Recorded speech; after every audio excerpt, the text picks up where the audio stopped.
Alright, my little math friends, here's our first lesson video that goes with this semester. We're going to be taking a look at 8.1 again. We did this right before break.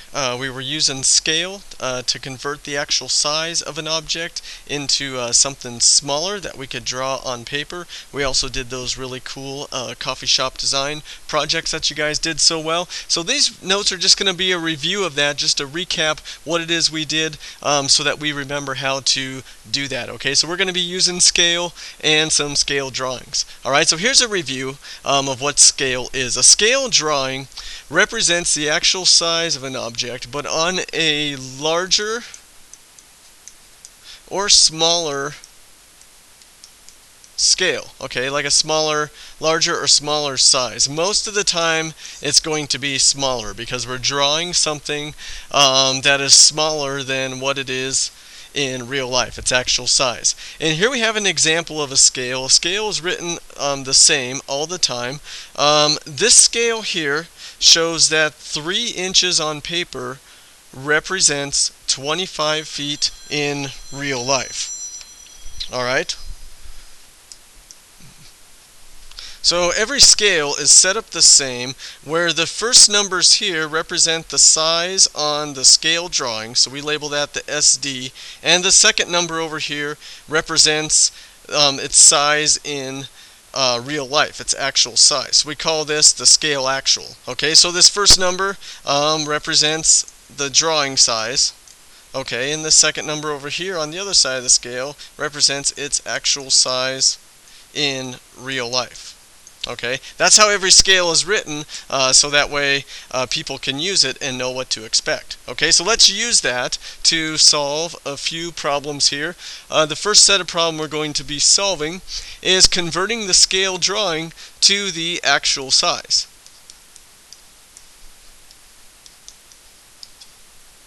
Alright, and here is our first problem.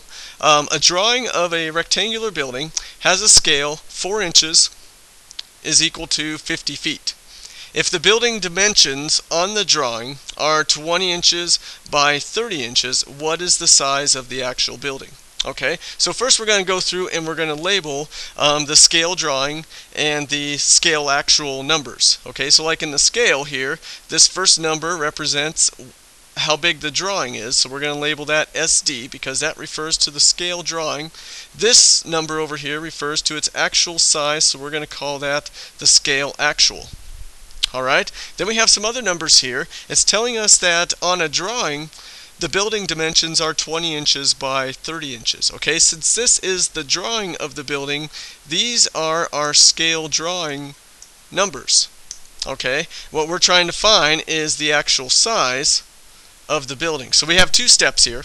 The first step is we're going to divide the matching numbers. Okay, dividing the matching numbers. So take a look at what we have here. We have the scale. Here we have our scale drawing number. We have our scale actual number.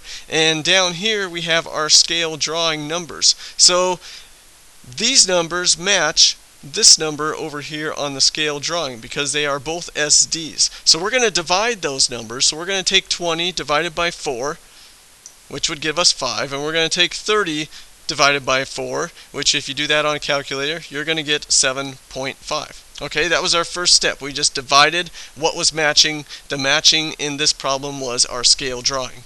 Now we're going to multiply by the other number that's left in our scale.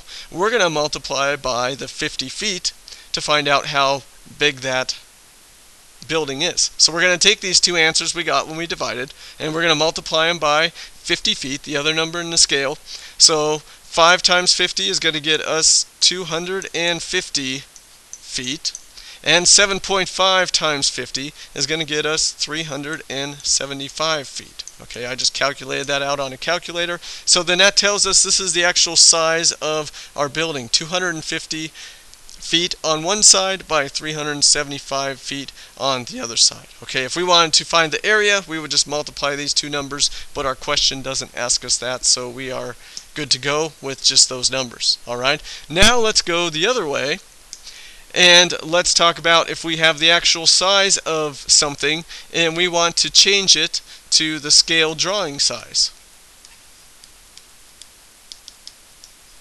Okay, so here's our problem. A shed is going to be drawn using the scale 8 centimeters on the drawing, represents 15 inches in real life. The building dimensions are 135 inches by 180 inches. What are the dimensions of the drawing of the shed? Okay, we're going to try and find out how big the shed is going to be when we draw it on paper. So here's our scale. Just like any other scale, the first number represents the size of the drawing, so we're going to call that the SD. This number over here represents its size in real life, so that's going to be the SA, the scale actual. Okay, the other numbers we're given over here are the actual building dimensions, the real size of the building. Since these are the actual size, we're going to call those the SAs, the scale actuals. Okay, now we're going to get to our 2 steps to solve this problem. We're going to divide what it is that is matching. Okay, in this problem, what is matching is I have my scale actual number here and I have my scale actual numbers down here, so we're going to divide those. We're going to take 135 divided by 15, and when we do that, that's going to give us 9. And we're going to take 180 divided by 15, and when we do that, that's going to give us 12. Alright, then step number 2, just like in the last problem, we are going to multiply by the other number in our scale. Okay, so the number that we haven't done anything with yet is the 8 centimeters. So we're going to multiply the answers we got by 8 to get our size of the scale drawing. So 9 times 8 gives me 72, and that's going to change it to centimeters. And 12 times 8 is going to give me 96, and we're going to change that to centimeters, since that's what we multiplied by, is centimeters.